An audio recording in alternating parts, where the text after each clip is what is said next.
ame je kalo kle fla la samba fla ni mugwan fla mala ci fla de ma bela jele fuluno ama fo obisila en 3 minutes info jëm kan kono bi la samba mbolo ko do ma yera ka fo essentiel mun ko ni recensement ko information ke fa fe kle temps an chegu o yo nyon kala barsa adam ne la me kalo kle duru la abana me kalo kle mugwa an duru o jëm kan kono na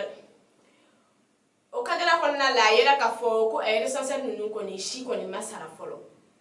oye situation ye mi de be olu kon fana ma choko sila balsa oye clé damadoni mke ubeta formation su ou ka dépenser betu me ou yera ka normalement ou ka perdre kon kan aduma perdre mo te dore ye oye salam kan aduma ye e sala dore ye na kan aduma mi bato ubese ku ka barate me kon ma kon ke choko mina nu shiri kolema o kon ka e sala kon soro folo ubala ka wole kon ke en tradition mama mi e ka fo ko le fe ka don ko war kon bloquer no fa kinan jumere fe abe gouvernement de no la wa